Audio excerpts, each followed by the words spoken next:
그렇습니다. 편견은 오만을 가중시키죠.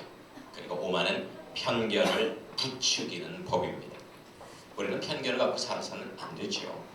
하지만 진실은 우리를 겸손케 하고 그 겸손은 진실을 더욱더 가중시키는 것입니다. 여러분, 우리는 많은 편견을 갖고 살아가고 있습니다. 그런데 그 편견들이 우리의 삶을 무거운 짐으로 옥죄이고 있다는 거예요. 편견이 어떤 의미를 갖고 있는지 한번 사전에서 찾아봤습니다. 이런 의미를 갖고 있었습니다. 어떤 사물 현상에 대해서 그것에 적합하지 않는 의견이나 견해를 가지는 태도, 이것이 편견이라는 겁니다. 적합하지 않는, 그리고 옳지 않는 우리의 의견이나 견해, 이것이 편견이라는 말이에요. 편견이 좋냐 나쁘냐 이것을 따질 필요는 없습니다. 편견은 진실이 아닙니다. 그래서 편견은 없어져야만 하는 겁니다. 여러분들 저에 대해서 제가 갖고 있는 것 이상의 좋은 생각을 한다 할지라도 그것이 아무리 좋다고 할지라도 버려야 됩니다. 왜냐? 편견이기 때문에. 저에 대해서 안 좋은 생각을 하고 있더라도 그것을 버려야 합니다. 편견이기 때문에 그렇습니다. 잘못된 지역적 편견들도 있어서 한번 조사를 해봤어요. 예를 든다면 전라도 사람은 이기적이어서 욕심이 많다라는 편견이 있고요. 경상도 사람은 급하고 혈기가 많다 그런 편견이 있고요. 충청도 사람은 게을러서 느리다 이런 편견이 있고요. 경기도 사람은 얍삭 빠르고 위선적이다 이런 편견이 있습니다. 자, 맞는 말 같죠? 또 안 맞는 말 같기도 하고. 하지만 그 지역에 있는 사람 단 한 사람이라도 이 견해에 맞지 않는다면 옳지 않은 것입니다. 편견이에요. 그런데 사실 지역적 편견 못지않게 남녀 간의 편견도 심합니다. 동서고금을 막론하고 남녀 간의 편견도 심해요. 예를 들어서 남자들은 이런 편견을 갖고 삽니다. 여자는 머리가 나빠서 수학을 못한다 이런 편견이죠. 수학 만점짜리들 거의 다 여자입니다. 암탉이 울면 집안이 망한다. 그래서 여자는 나서면 안 된다 라고 하죠. 암탉이 울면 알을 낳습니다. 못생긴 여자는 꼬시기 참 쉽다라는 그 편견을 갖고 있는데요. 더 어렵습니다. 여자가 덩치가 좋으면 애를 잘 낳는다. 여자는 이뻐야 여자다. 공부 잘하는 여자는 다 못생겼다. 요사이는 공부 잘하는 여자들이 더 잘생긴 것 같습니다. 힘센 여자는 마음이 억세요. 인생이 사납다. 여자는 깔끔하다. 저도 한 20년 살아봤는데 그런 건 아닌 것 같습니다. 여자는 요리를 잘한다. 그것도 안 맞는 것 같습니다. 여자는 방귀를 안 낀다. 요사이 저는 그 방독면 하나를 구할까 생각 중입니다. 여자는 다 여우다. 곰 같은 여자도 많더군요. 예. 여자는 나이 들면 여자가 아니다. 그렇지 않습니다. 여자는 90 먹어도 여자로서의 대접을 받기 원합니다. 반면에 여자분들의 편견도 가구 아닙니다. 키 크고 잘생긴 남자가 자상하다. 수아나 자상하다. 살찌고 덩치 큰 남자는 이기적이고 포악하다. 요나단 집사님 이기적이고 포악하시면 절대 그런 것 같지 않습니다. 남자는 요리를 못한다. 저 요리 잘하거든요. 남자는 다 지저분하다. 우리 이순경 야구 집사님 얼마나 깔끔쟁이인지 모릅니다. 왜소하고 못생긴 남자는 능력이 없다. 절대 그렇지 않습니다. 절대 그렇지 않습니다. 남자는 절대 연약한 여자를 안 때릴 것이다. 무지막지하게 때리는 세상입니다. 남자는 다 늑대다. 그렇지 않습니다. 우리 찬양단 다 남자입니다. 절대 늑대 아닙니다. 남자는 죽을 때까지 여자를 밝힌다. 남자는 문지방 넘을 힘만 있어도 여자를 밝힌다. 글쎄요. 모든 남자는 여자의 눈물에 다 넘어온다. 저는 안 넘어갑니다. 남자는 아파도 울지 않는다. 무지하게 울더군요. 남자는 로봇 태권브이 같은 강철맨이다. 아휴, 요사이 왜 이렇게 약해 빠진 남자들이 많은지 모르겠습니다. 잘못된 편견입니다. 고쳐야 합니다. 혈액행위에 대한 잘못된 편견도 있습니다. O형 드세다. B형 인내심 약하고 감성적이다. A형 소심하다. AB형 이기적이고 사이코틱하다. 맞는 것 같기도 하고.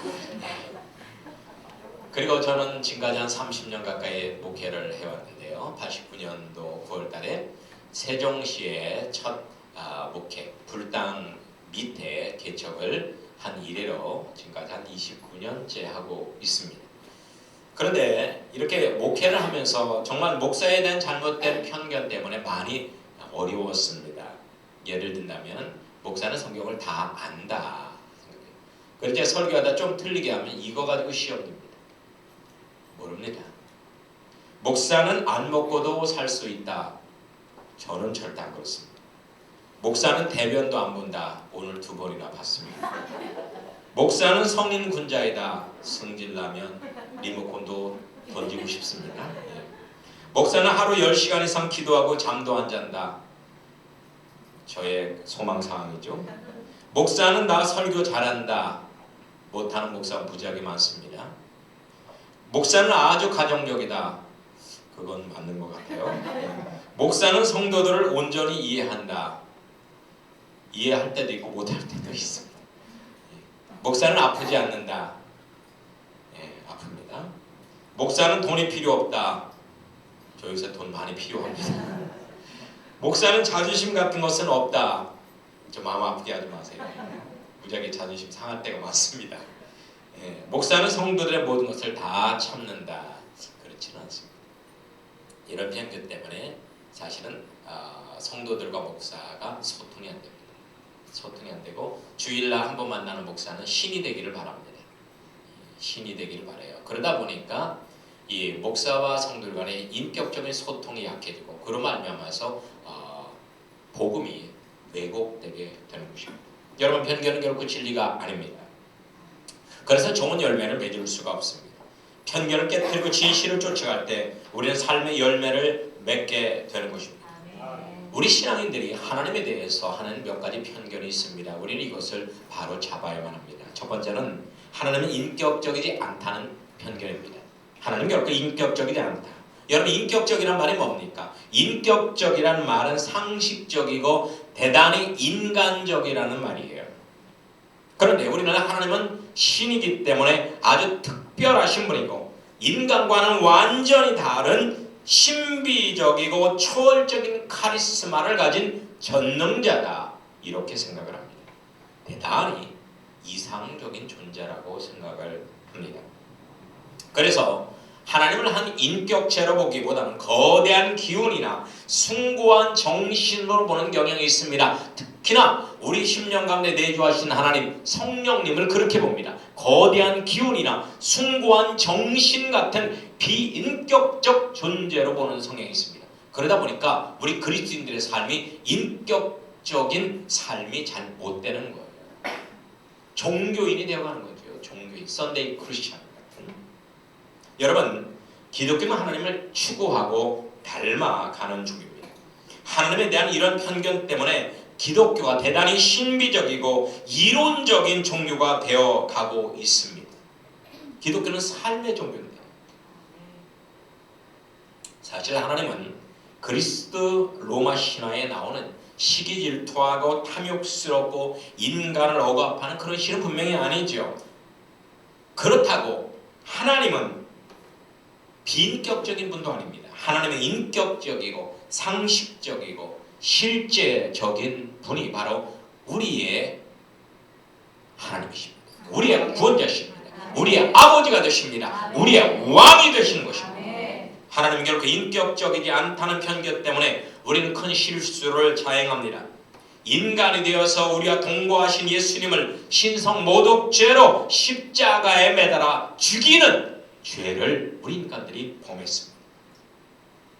너무나 인격적이고 상식적인 예수님을 하나님으로 도저히 용납할 수가 없었던 것입니다. 성경에서 하나님께서 인격적인 이유를 이렇게 증거합니다. 하나님께서는 우리 인간을 하나님의 형상대로 창조했기 때문에 하나님은 인격적이라는 것입니다. 형상대로 창조했다는 건 뭐예요? 인격적으로 복제했다는 거예요. 인격적인 복제예요. 자유의지를 가진 인격적 복제자가 우리 인간입니다. 영성신학자들은 하나님의 모든 것이 인간 안에 녹아져 있기 때문에 인간을 깊이 연구하면 하나님을 알 수 있다라고 증거합니다. 인간을 천대하고 무시하면 하나님을 결코 알 수 없습니다. 그 사람이 그 어떤 신학자나 목회자나 어떤 선교사를 할지라도 하나님을 알 수 없습니다. 인간을 귀하게 여기고 인간을 소중히 여기고 그 인간의 내면 깊은 곳을 깊이 연구를 할 때 거기서 우리는 하나님을 알고 느끼고 찾을 수가 있는 거예요. 인간 안에는 거룩한 하나님의 흔적이 있습니다. 하나님께도 인간적인 인격적 품성이 있습니다. 왜냐? 하나님과 인간은 서로 닮게 창조됐기 때문이에요. 닮았기 때문에 그렇습니다. 닮았기 때문에. 아멘? 아멘. 예. 사람들은 하나님께 사시는 천국에 산과 강이 있고 다양한 집들이 있고 사람들이 화려한 옷들을 입고 삽니다라고 천국 갔다 오니 간증을 하니까 그 사람은 이단자가 돼버렸어요. 왜냐? 어떻게 신령한 나라에 아파트가 있고 펜션이 있고 산과 강이 있고 그리고 동물들이 있고 어떻게 신령한 나라가 이 지구랑 똑같으냐? 말도 안 되는 소리다. 하지만 성경은 그렇게 증거합니다. 그것이 천국입니다. 이 지구는 천국의 그림자입니다. 모형이란 말이에요. 원형인 천국은 이 지구보다 훨씬 컬러풀하고 HD로 보이지만 지구는 아날로그입니다. 그러나 모형은 같다는 말이에요. 아멘? 여러분 흑백 사진에 나온 여러분의 모습과 지금 컬러 사진에 나온 여러분의 모습이 틀립니까? 흑백 사진에는 완전히 무슨 먼 날로 나오고 컬러 사진에는 세계에서 가장 아름다운 사람으로 나오니까 그렇진 않잖아요. 똑같잖아요.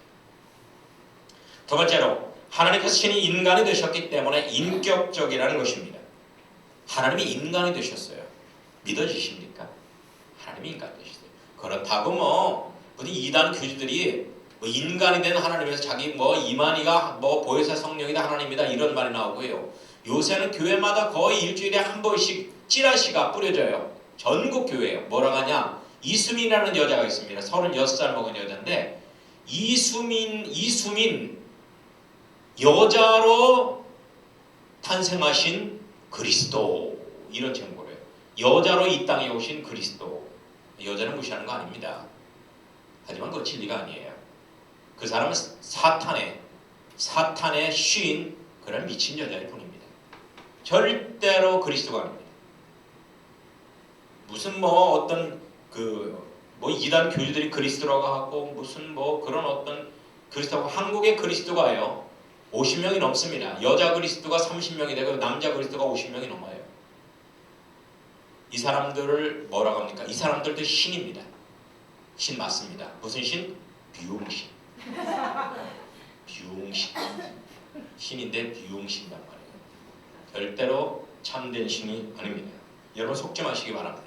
아멘. 인간이 되신 여호와 하나님은 바로 나사렛 예수 그리스도 한 분뿐입니다. 아멘. 그분이 바로 천지 만물을 창조하신 여호와 하나님 그분이십니다. 아멘. 그분만이 우리의 참된 그리스도요. 그분이 승천하신 그 모습 그대로 재림하신 것입니다. 아멘. 하나님은 나사렛촌 동네에서 30년간 자연스럽게 인간과 어울려 사셨습니다. 과연 억지로 인간답게 사셨을까요? 정욕적인 인간의 모든 삶이 다 악취처럼 고통스럽게만 느껴졌느냐 그 말입니다. 아닙니다.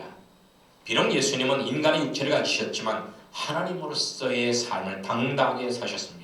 좀 더 인간답게 살려고 인간적으로 살려고 노력 안 했어요. 그냥 하나님으로서 나사렛에서 그냥 사셨어요. 그런데요, 이게 웬일입니까? 조금 더 인간 흉내 내려고 하지 않았는데 너무나 인간다우셨어요. 인간이셨어요. 예수님은 100%의 인성과 100%의 신성을 가지셨습니다. 그 동네에 사는 사람들이 조금도 예수님을 하나님이라고 생각지를 않았습니다. 너무나 인간적이시고 오히려 인간보다 더 인간적이셨기 때문에 그렇습니다. 예수님의 30년 나사렛 생활은 평화와 행복의 상징이 됩니다. 그만큼 예수님은 그곳에서 행복하게 사셨다는 거예요. 우리는 예수님은 어디서 어디까지 신적이고 어디서 어디까지 인간적이다라고 나누기를 좋아합니다. 그러나 여러분 그럴 필요가 없어요. 신적인 것과 인간적인 것 분리하는 것은요, 그것은 이원적인 이단 사상입니다. 신적인 것과 인간적인 것은 조화가 되어 있습니다. 여러분도 마찬가지입니다. 여러분도 육적인 삶, 영적인 삶이 나눠져 있지는 않아요. 영적인 삶 속에 육적인 요소가 들어있고 육적인 삶 속에 영적인 요소가 들어있는 거예요. 아멘? 아멘. 여러분, 어느 분이 화투를 치다가 땄어요. 그리고 그 집사님이 그걸 11조를 냅니다. 그게 100% 육적인 걸까요? 11조 내는 거 신령한 거고 화투에서 딴 건 육적인 거고 뒤에 섞인 거죠. 그렇다고 뭐 안 받는다고 좀 뭐 그것을 갖다가 내지 마십시오 이렇게 하고 싶진 않아요. 11조 하는 거 신령한 거니까 받고요. 화투에서 따는 거는 육적인 거니까 회개하십시오. 그냥 우스갯소리로 한 말입니다. 이거 가지고 뭐 깊이 생각을 하지 마세요. 아, 우리 방목사님은 어디서 어디까지가 신령한 설교, 어디서 어디까지 따지지 마시고. 예. 결국은요, 인간적인 게 신적인 거고 신적인 게 인간적인 거. 이게 모든 영성신학자들의 공통된 의견이에요. 여러분, 가장 인간적인 것이 가장 신적인 것이고 가장 신적인 것이 가장 인간적인 것이라는 것이죠. 한국의 유명한 상담학 교수님이 미국 유학할 때의 에피소드입니다. 어느 날 상담학 교수, 그분은 상당히 경건한 분이었어요. 그래서 모든 것을 어떤 이 하나님의 말씀으로 치유하고 그리고 항상 기도로 절제를 치료한다고 믿고 공부를 한 사람입니다. 그런데 이게 웬일이에요? 가장 자신 있어 하는 상담학이 F가 나온 거예요. F. 도저히 참을 수가 없었습니다. 그래서 담당 교수에게 항의하러 갔습니다. 교수님, 샬라. 그러니까 교수님이 샬라. 도저히 처리할 수 없다는 거예요. F는 줄만 쓰셨다는 거예요. 너무나 화가 났습니다. 그래서 그 교수님 그 방을 나오면서 그 문을 열고 문을 발로 빵 차서 꽝 닫아버렸어요. 발로 빵 차버렸어요. 아이고 이거 큰일 났다 생각을 했죠. 그런데 그 후에 놀라운 일이 벌어졌습니다. 그분의 F학점이 바뀌었어요. 뭐로? A학점으로 바뀌었습니다. A학점. 그리고 그 밑에 담당 교수의 코멘트가 적혀 있었습니다. 상담은 가장 인간적일 때 가능한 것이다. 상담은 가장 인간적일 때 가능한 것이다. 네가 네 속에 있는 분을 발로 뻥 차면서 표현하는 것, 그것이 바로 상담의 기본이다. 그러니까 속에 있는 감정을 숨긴 채로 상담할 수 없다는 거예요. 감정을 진솔하게 드러내야지 상담이 가능하다는 거예요. 이 말은 뭐예요? 가장 인간적인 모습을 가져야 상담을 할 수 있다는 거예요. 아멘? 아멘. 여러분들 자녀들이요. 여러분들 부모보다 친구들을 더 의지하는 이유가 뭐예요? 아이 놈의 이 자식아 말이야. 엄마 아빠는 인생도 많이 살고 말이야. 엄마 아빠는 얼마나 거룩한 삶을 살고 책도 많이 읽고 이렇게 했는데 네가 네 인생을 왜 엄마 아빠 상담을 안 하냐고? 답답하죠. 그죠? 하지만은요, 여러분의 자녀들은 여러분의 그 자녀들의 한 살 더 먹은 형이나 아니면 친구들과 상담하는 걸 좋아해요. 왜냐? 상담이라는 거는요, 누가 무엇을 고쳐주거나 해주는 능동적인 게 아니에요. 그냥 자신이 스스로 해결하는 피동적인 거예요. 그냥 남이 나를 이해하고 있다는 생각만 가져도 치유 힐링이 돼요. 그게 상담이에요. 근데 엄마 아빠는 계속 가르치려고 하는 거예요. 그러니까 그 권위 앞에 숨통이 막히는 거예요. 오히려 더 상처받아요. 그러니까 안 하는 거예요. 그래서 여러분들 자녀하고 상담을 하려면요, 여러분의 모든 것을 비우고, 오늘 아빠 완장 뗐다, 엄마 완장 뗐다, 그냥 누나라고 불러, 그냥 형이라고 불러, 이런 마음으로 하시면 되는 거예요. 오늘 은호가 저를 닦거든요. 우리 은호는 저를 항상 닦으면 눈을 먼저 일단 깜빡 한번 해요. 깜빡 한번 한 다음에 제 눈을 응시합니다. 유일하게 은호만 제 눈을 똑바로 쳐다봐요. 똑바로 쳐다보고 은호는 표정도 없어요. 그리고 나서 말을 합니다. 목사님, 우리 엄마 오늘 교회 온대요. 그리고 눈을 한번 또 깜빡해요. 야, 은우의 그 눈빛에서 저는 소망을 보았습니다. 그 엄마를 향한 그 얼마나 은우가 기도를 많이 했으면 저를 보자마자 그 기쁜 소식, 이 기쁜 소식을 온 세상 전하세요. 할렐루야. 다음 주도 꼭 나오시고. 제가 내년 3월달에 그 길림성 지역으로 제가 그 말씀 사역을 갑니다. 저는 그 잡혔어요. 거기 우리 그 조선 동포들 그분들 대상으로 거기 신학생들 대상으로 말씀 집회를 내년 3월달에 갑니다. 자, 그리고 또 하나 편견이 있다면 하나님과 하나 될 수 없다는 편견이 있어요. 여러분, 이것은 대표적인 헬라의 이원론 사상입니다. 하나님은 창조자이고 인간은 피조물이고 하나님은 거룩하고 인간은 죄악되기 때문에 하나 될 수 없다는 거예요. 그렇지 않습니다. 인간과 하나님이 하나 될 수 있다는 사상은 성경의 대표적인 사상입니다. 예수님의 제자들도 예수님을 통해서 인간과 하나님이 하나 될 수 있다는 그런 신인일치 생명과 사상을 전해 듣고 결국 오순절날 하나 되는 놀라운 축복을 받았습니다. 여러분, 생명과를 먹는 신인일체는 창조의 목적이고 성경 전체의 핵심이고 우리가 사는 이유입니다. 그래서 요한계시록 14장에서는 일상이 광야에서 속죄원총을 다 적용받아 처음으로 하나님과 하나 된 사람들을 14만 4천 명이라고 명하고 있고, 이 사람들은 계시록 21장에서 그리스도의 신부라고 하고 있고요, 14장에서 성령의 처음 익은 열매다 이렇게 표현하고 있습니다. 마지막으로 하나님이 엄하시다는 편견을 버려야 됩니다. 한번 따라서 해보실까요? 하나님은 결코 엄하지 않습니다. 하나님이 엄하다는 생각은 모든 고등 종교들의 공통된 신관입니다. 그래서 인간들은 하나님의 진노를 달래기 위해서 장엄한 의식을 치릅니다. 고대에는 인신제물을 바치는 것을 서슴지 않았습니다. 그래서 사람들은 신의 심판을 받지 않으려고 율법을 철저히 지킵니다. 그리고 중세 때 하나님은 거의 공포의 염라대왕 수준이었습니다. 신의 사람들, 하나님의 사람들이 산다는 수도원 지하에는 온갖 고문 도구들이 가득했고, 마녀 심판이라는 명분으로 중세 때 몇 명이 목이 잘려 죽은 줄 알아요? 마녀 심판이라는 명목으로.